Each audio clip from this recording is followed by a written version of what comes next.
Here we are again with another video about a cheater. I just made one of these like a day or two ago, and I'm back again. They're trying to take over chess.com, I think. But this one happened during the rating climb. Some of you were there live on the Peter Potzer account. I'll link it in the description if you would like to watch it unfold live. You can jump straight to the last game in that live stream. But I'm going to show you this game, and then I'm going to talk about the moment in the game where I got a little bit suspicious, and then we sort of analyzed some during the stream, and well, yeah, we'll just talk about it. Let's go ahead. I was playing as white. Okay, Sicilian. They played g6, which is already kind of annoying to me because I like to play bishop b5, and I couldn't do it because if you play bishop b5 when there's no knight to attack, it's not a good move because they're going to play a6, and if you try to go back, you're going to get what's called Noah's Ark trapped. Okay, this is the Noah's Ark trap where the three pawns trap the bishop. There's nowhere to go. I lose a piece right away. Okay, so I couldn't do that. I decided to play knight to c3, and then they played knight c6, which actually does give me the option to now bring my bishop out. And I decided, you know what? Let me go ahead and do that. Bishop g7. I castled. d4 takes, and a nice little tactic here that I did not see. But knight takes e4. You sacrifice the knight so that you can unleash the bishop and take here. So for example, if I were to take the knight, it would simply take here, and they essentially won a free pawn, okay? So I decided, you know what, if I'm going to lose the knight anyway, let me move it forward, and when black recaptures, it kind of messes up the pawn structure. Maybe that could be an annoying problem for black. So they did take. I captured. d5, and I'm trying to take advantage of these light squares. Okay, so my opponent castles. I played bishop d3. Now, this was setting a very nice trap here. So, for example, let's just say my opponent would have played a move like e5, trying to push their pawn forward. What I was planning on doing is sacrificing my knight, because now that the bishop is lined up here, the queen can move to h5. So, queen to h5 check. And apparently it doesn't work. But in my mind, I was thinking after king g8, I would be able to take here and get checkmate. It looks like the rook can actually come up, and black can somehow survive this. Bishop h6, and yeah, the game is going on after this. But, I mean, I was going to be pretty happy with my position like this, right? Chasing down the king, although Stockfish says it's just equal.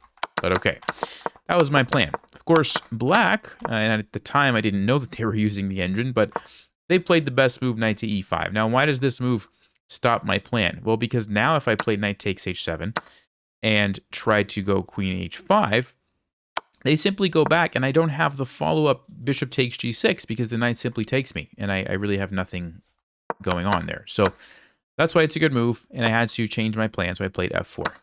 We got the trade, and they played queen to b6, lining up here on my king. I decided to just sidestep, and I wanted to come over here and try to go for the checkmate. All right, so bishop d7, and that's what I did, queen to h3. They played h6. Now, when you play h6, you weaken this square, right? There's no more pawns that are defending that. So now I'm thinking I want to attack that. The problem, of course, is my knight is under attack, so I can't do it immediately. I have to save my knight first. So I brought the knight back. Queen goes here, and now I played queen g3. This was a dual-purpose move. I wanted to get out of the line of the bishop, and I wanted to attack here. And I was actually playing this game pretty well, to be honest with you. It's just frustrating, you know, when you're playing against a cheater. So they capture the pawn and also defend. I decided to develop my bishop because I knew that I needed to do that to get both of the rooks involved. And then they played king here to defend with the king. All right, brought my rook over, trying to chase the queen off of the defense, which I did successfully do. And then I played knight to e5. I wasn't sure what the best move was. This one was, yeah, pretty good. Stockfish likes it. It was the second move, it looks like. So not too bad there. And the point is simple. I would like to take this with my knight. Okay. So black captures to relieve that threat, and then play the move g5.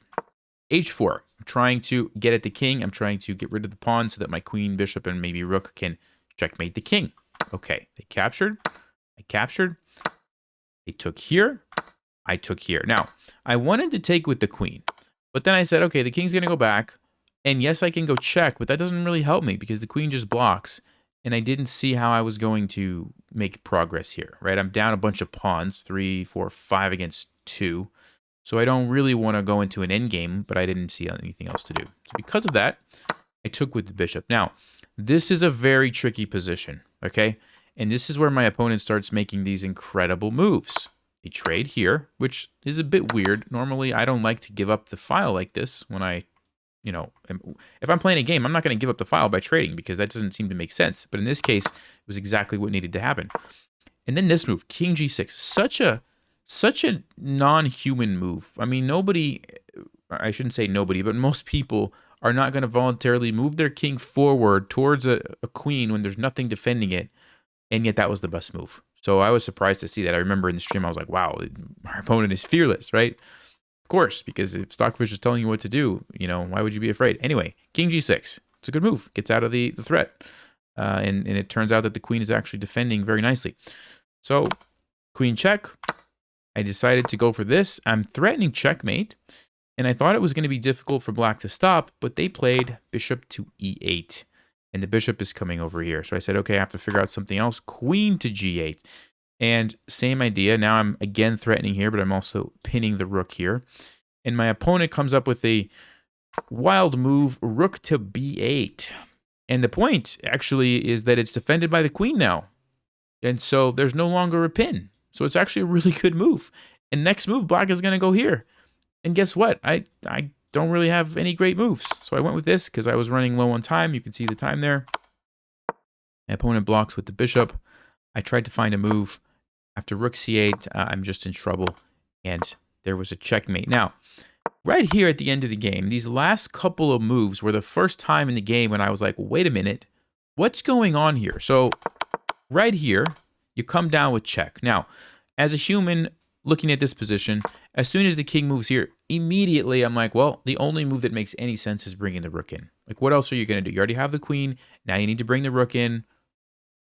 What you can't move any other pieces, really. It's like, this is literally the only move that makes any sense in the position. And yet, look at my opponent. They took 7 seconds to play that move. A little bit weird. Again, this is checkmate immediately. You could also move the queen here and checkmate it a different way, but this is just game over. Takes them almost 10 seconds to find the checkmate. Now, if you're a strong tactical player, because you're finding all these amazing moves, why do you have such a hard time finding checkmate? Right? That's my question. So that was the first thing where I was like, wait a second, that's a little bit weird. And then when you go back and look through the game, what you will notice is, first of all, every single move was either the top or the second engine move. And it was interesting because there was quite a few times when the second engine move was played, but I noticed that that was kind of a pattern. So that's one thing. The other thing, I want you to look at the time usage from my opponent. We always talk about the time usage. Do you ever, for the entire game, do you ever see a move that was played in under, let's just say, 3 or 4 seconds? Not that one. Not that one. Not that one. Not that one. Not that one. Not that one. Not that one. Not that one. Nope. Nope. Nope. You see the pattern? Not a single move was played quickly. Let's look at my time usage. Did I play any moves in less than a second? Let's see. That one. Okay. There's one I recaptured right away. Makes sense, right? It was a mistake, but okay. Let's see if I played any more. That one. Okay. Recaptured right away. Made sense, right? That was 3 seconds. There's another one. I retreated the knight right away. Do you notice the difference? I am playing some of these moves in 1 second because I can see that they're just the only moves to play, right? And then I was thinking for most of the other moves. My opponent never made a move in under a few seconds. They never did. That's a sign, right? That's a sign, even in some of these situations, especially towards the end of the game. It's like you have a long game, you're going to get the checkmate. But anyway, all of that, along with some other things, the person had just recently started playing significantly in September, and they went from like, I think 1,200 up to 2,000 in a month without really losing many games, if any. So all those things, we reported them, and they were banned within a few hours. So yeah, they're trying to take over chess.com. But the important thing is to not lose your confidence, because that's what I've noticed a lot of times when I play a cheater, I lose my confidence. I'm like, man, I'm just not as good as I thought I was, right? Well, it's because I was playing Stockfish. So you got to keep going and not let it get to you. Anyway, hope you guys enjoyed that. Links in the description if you want to check out the live stream and watch it all happen live. Stay sharp, play smart, and take care.